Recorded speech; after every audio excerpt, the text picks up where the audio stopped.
Hello बच्चा लोग, कैसे हो? आई होप कि आप सब लोग अच्छा कर रहे होगे। आज के इस लेक्चर में बच्चों हम बात करने वाले हैं स्पेशल टॉपिक का, आर्ट ऑफ प्रॉब्लम सॉल्विंग। आज 99% बच्चों के साथ ये समस्या है कि जब वो क्लासरूम में होते हैं, जब उनको टीचर समझा रहे होते हैं तो वो समझ जाते हैं। उस टाइम अगर वो क्वेश्चन भी सॉल्व करवाते तो वो क्वेश्चन सॉल्व कर लेते हैं, लेकिन अगर वही सेम क्वेश्चन घर पे जाकर सॉल्व करते हैं तो वो सही आंसर तक नहीं जा पाते हैं। अगर बात करें एग्जामिनेशन की, तो एग्जामिनेशन के पहले वे क्वेश्चन वो सही कर पाते हैं, लेकिन एग्जामिनेशन में अगर वही सेम क्वेश्चन आ जाए तो वो गड़बड़ कर जाते हैं। अब गड़बड़ करने का रीजन क्या है, समझिएगा अच्छे तरीके से। देखिए, हम सही आंसर तक नहीं जा पा रहे हैं, इसका मतलब ये नहीं है कि हम पढ़ाई नहीं कर रहे हैं। सही आंसर तक पहुंचने का बहुत सारा रीजन हो सकता है। पहला रीजन कि कॉन्सेप्ट की कमी, कॉन्सेप्ट ही आपके पास नहीं है। कॉन्सेप्ट रहते हुए भी अगर आप मिस्टेक कर रहे हो, आप सही आंसर तक नहीं पहुंच पा रहे हो, इसका मतलब क्या है? आप टाइम मैनेजमेंट सही से नहीं कर पा रहे हो, या तो आप कैलकुलेशन मिस्टेक कर रहे हो, सिली मिस्टेक कर रहे हो और निगेटिव मार्किंग लेकर चले आ रहे हो। समझ रहे हो? तो अगर आप सही आंसर तक नहीं पहुंच पा रहे हो, इसका मतलब मेरे हिसाब से तो यही हो रहा है कि आप क्वेश्चन ही नहीं समझ पा रहे हो। समझ रहे हो? अगर आप क्वेश्चन समझ लोगे तो आपका आधा काम यहीं पे निपट जाता है। क्लियर? क्वेश्चन ही नहीं समझे तो आप दूसरी दिशा में चले जाओगे, अलग डायरेक्शन में जा रहे हो, और अलग डायरेक्शन में जाओगे तो आपका आंसर तो ऑब्वियसली रॉन्ग ही आने वाला है। समझ रहे हो?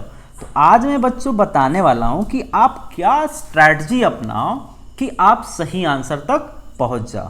तो आज मैं आपको 4 बेसिक स्ट्रैटेजी बताऊंगा जिससे आप सही आंसर तक आराम से जा सकते हो। ठीक है? तो देखिए, सबसे फर्स्ट स्ट्रैटेजी है बच्चों, understand the problem. Understand the problem. सबसे पहले आप क्वेश्चन को समझिए, केयरफुली पढ़िए और समझिए। ठीक है? अब देखो, मैथमेटिक्स की ही अगर बात करें तो मैथमेटिक्स में कितने टाइप के क्वेश्चन हो सकते हैं, क्या क्या कैटेगरी हो सकता है क्वेश्चन का। जैसे मैं कुछ एग्जांपल आपके सामने पेश कर रहा हूं। जैसे क्वेश्चन हो सकता है बच्चों, सो दैट और प्रूव दैट। एक कैटेगरी ये हो गया आपके पास। या तो हो सकता है फाइंड ए और फाइंड ऑल। फिर हो सकता है इवैल्यूएट। फिर हो सकता है इज देयर। ठीक है? और बहुत टाइप के क्वेश्चन हो सकते हैं। ठीक है? तो सबसे पहले तो आप प्रॉब्लम को समझिए कि क्या कह रहा है, क्या नोन है, क्या अननोन है। ठीक है? आप समझिए कि नोन क्या है, मतलब आपके पास क्वेश्चन में क्या क्या गिवन है, क्या अननोन है, ये भी आप समझोगे, क्योंकि फाइंड ओवरऑल आपको यही फाइंड आउट करना है। जो अननोन दिया रहेगा उसी को फाइंड करना होता है। क्या कंडीशंस हैं क्वेश्चन में, कंडीशंस भी आपको समझना पड़ेगा। फिर इतना देखने के बाद आपको समझना पड़ेगा कि जो डेटा गिवन है क्या सफिशिएंट है या इनसफिशिएंट है, ये भी चेक करना पड़ेगा। मतलब जो डेटा दे रखा है वो सफिशिएंट है या इनसफिशिएंट है। समझ रहे हो? इतना सारा बात आपको चेक करना पड़ेगा। ठीक है? उसके बाद आप आगे बढ़ोगे। ठीक है? और अगर बच्चों पॉसिबल है, क्वेश्चन में अगर पॉसिबल है कि डायग्राम बन सके, तो अगर पॉसिबल है, इफ पॉसिबल, तो आप क्या करोगे? Draw a diagram. एक डायग्राम बना लीजिएगा। ये हो गया आपका फर्स्ट स्ट्रैटेजी। क्वेश्चन को समझे किस कैटेगरी का है, डेटा को देखिए, क्या नोन है, क्या अननोन है, क्या कंडीशन है, जो डेटा गिवन है क्या सफिशिएंट है या इनसफिशिएंट है, और अगर पॉसिबल है तो आप एक अच्छा सा डायग्राम बना लोगे। क्योंकि जितने भी क्वेश्चन डायग्राम से रिलेटेड होते हैं ना, आप डायग्राम बना लो ना तो आधा काम तो वहीं पे हो जाता है, आपको आइडिया लग जाता है। क्लियर? ठीक है। अब देखिए सेकेंड स्ट्रेटजी हमारा क्या होना चाहिए। सेकेंड स्ट्रेटजी होना चाहिए बच्चों device a plan. Device a plan, आप प्लान बनाओ। जैसे ही आपने क्वेश्चन को समझ लिया, कैसे, जैसे आप बहुत सारे बच्चे गेमर होते हैं ना, आजकल तो गेमर का ज़माना है, तो गेमर होते हैं तो गेम खेलते हो, आप फ्री फायर खेल रहे हो, पबजी खेल रहे हो, जो भी खेल रहे हो, तो आप प्लानिंग बनाते हो ना कि सबसे पहले कहाँ पे लैंड करना है, कहाँ पे इनेमी मिलेंगे, कौन सा गन सेलेक्ट करना है, ये सारी स्ट्रेटजी बनाते हो ना, तो आप क्या करते हो, प्लानिंग कर रहे हो। ठीक है, वैसे यहाँ भी मैथमेटिक्स में या फिजिक्स में या केमिस्ट्री में आपको एक प्लानिंग बनाना पड़ता है। तो वही मैं सेकंड स्ट्रेटजी बता रहा हूँ कि आप डिवाइस अ प्लान, एक प्लान बनाइए। अब प्लान कैसे बना सकते हो? सबसे पहले आप सोचो कि जो क्वेश्चन पढ़े समझे उसको, क्या आपने ऐसा क्वेश्चन पहले सोल्व किया है? मतलब try to recognize something familiar, try to recognize something familiar. ठीक है। सेकेंड पॉइंट समझिएगा, introduce something extra. Introduce something extra. अब ये हर एक क्वेश्चन में ये स्टेप नहीं करना होता है। ठीक है, जहां पे जरूरत हो वहीं पे। कभी कभी ना क्वेश्चन में सोल्व करते वक्त, या मान लेते हैं आप मैथमेटिक्स की बात कर लो, जब आप अलजेब्रा का क्वेश्चन सोल्व कर रहे होते हो तो क्या करते हो, परफेक्ट स्क्वायर करने वाला क्वेश्चन याद करो जरा। उसमें क्या करते थे, कुछ ऐड करते थे, कुछ सब्ट्रैक्ट करते थे, जितना ऐड करते थे उतना ही सब्ट्रैक्ट करते थे, ताकि ओवरऑल कोई इफेक्ट ना हो। जैसे इंटीग्रेशन की बात कर लो, जब आप इंडेफिनिट इंटीग्रल पढ़ रहे होगे, ठीक है, तो इंटीग्रेशन में होता क्या है बच्चों, आपके पास स्पेशल फार्मूले होते हैं। अगर वो फार्मूला में सेट होगा तभी आप उसको इंटीग्रेट कर पाओगे। हमारे गुरुजी हमेशा कहा करते थे कि इंटीग्रेशन के मामले में हम लोग क्या होते हैं, भिखारी होते हैं। ठीक है, अपने को जितना मिलता है उतना से ही काम करना पड़ता है। मतलब जितना आपके पास फार्मूला है, फ्रेम है, उसको ही आप इंटीग्रेट कर पाओगे। लेकिन कोई ज़रूरी नहीं है कि आपसे जो एग्ज़ाम में पूछे वो फ्रेम वाला ही पूछे, सेम टू सेम फ्रेम ही दे दे, ऐसा तो होता नहीं है। तो वो लोग क्या करते हैं, कलाकारी करते हैं, छेड़खानी करते हैं क्वेश्चन के साथ, अलग अलग टाइप के दे देंगे। फिर आपको क्या करना पड़ेगा, उसको फ्रेम में लाना पड़ेगा। अब फ्रेम में लाने के लिए करना पड़ता है कलाकारी। तो एक कलाकारी में ये भी है कि इंट्रोड्यूस समथिंग एक्स्ट्रा। समझ रहे हो? अब देखो, कभी कभी क्या कर सकते हो प्लानिंग में, आप क्वेश्चन को आप डिवाइड कर दो।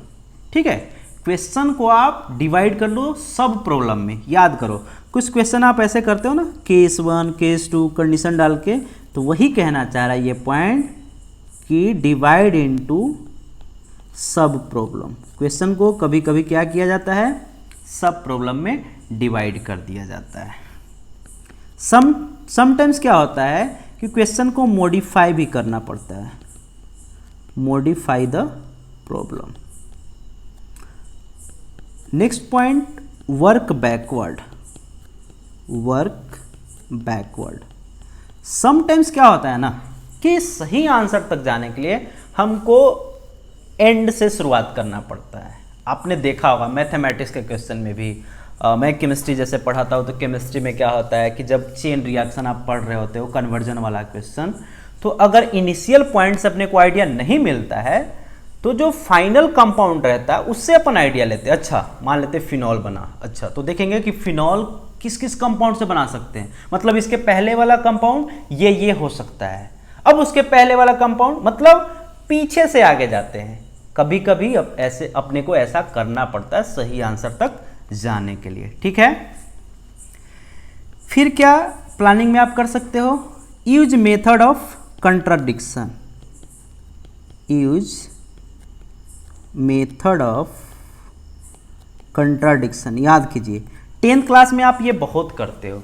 जैसे रहता था prove that √5 is irrational number, तो क्या करते थे, पहले उसको मान लेते थे रेशनल और फिर लगाते थे एल्गोरिदम, और फिर क्या बोलते थे कि ये तो भैया कंट्राडिक्शन हो गया, इसलिए ये रेशनल ना होकर क्या होगा, इरेशनल होगा। ऐसे करते थे, मेथड ऑफ कंट्राडिक्शन से ही प्रूव करते थे। क्लियर।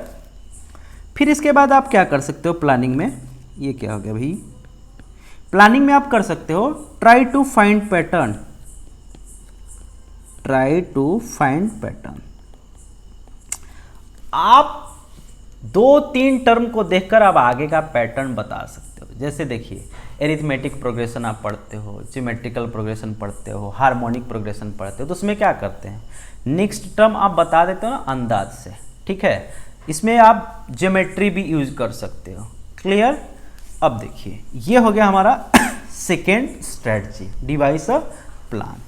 अब जैसे ही सेकेंड स्ट्रेटजी अपने किए, उसके बाद कहाँ पहुँचेंगे अपन, थर्ड स्ट्रेटजी।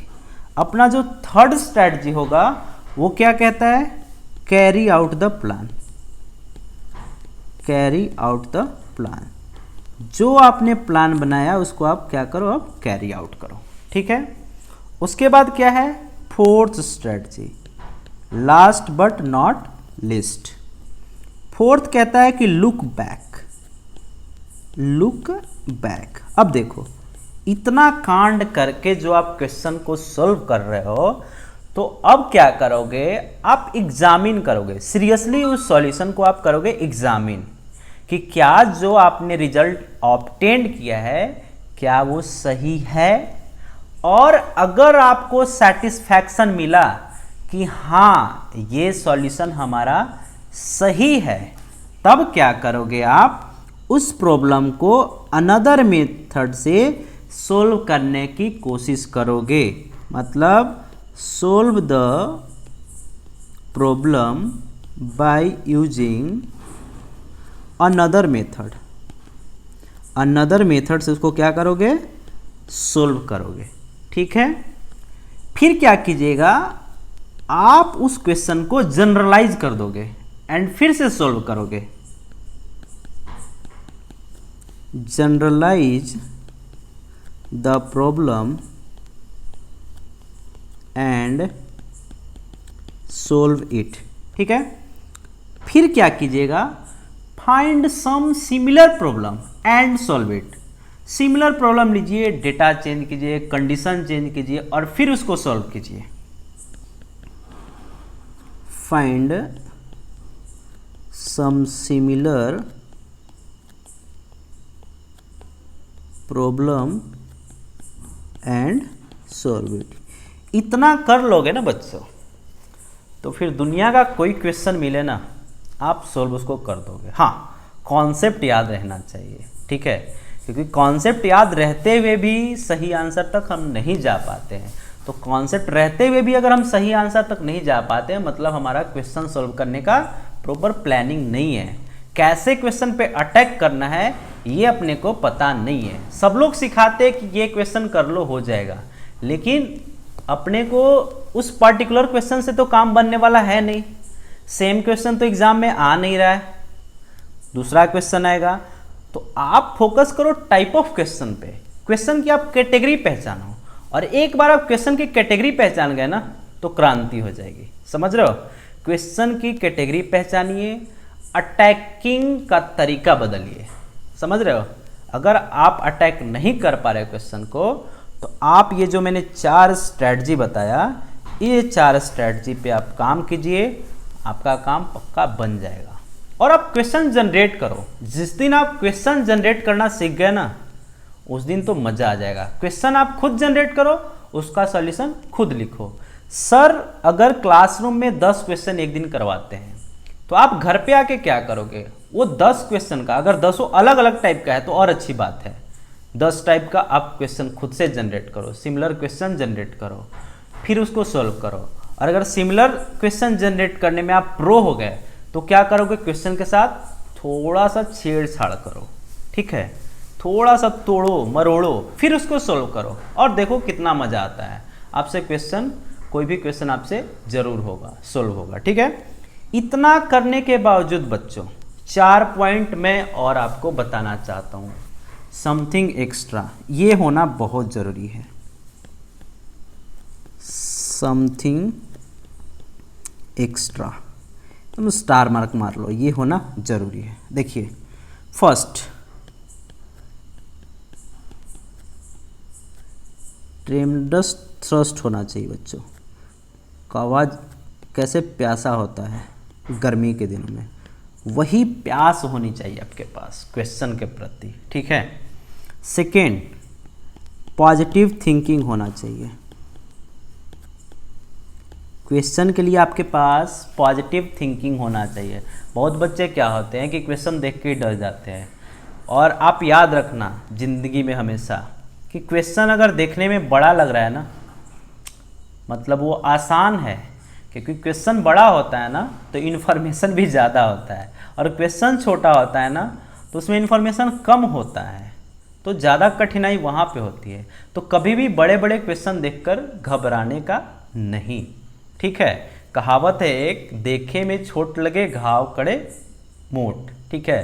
देखने में जो छोटा लगता है ना, घाव बहुत बड़ा देता है, समझ रहे हो। तो क्वेश्चन बड़ा देखकर घबराने का नहीं, पॉजिटिव थिंकिंग रखना है, आप उसको सॉल्व कर सकते हो।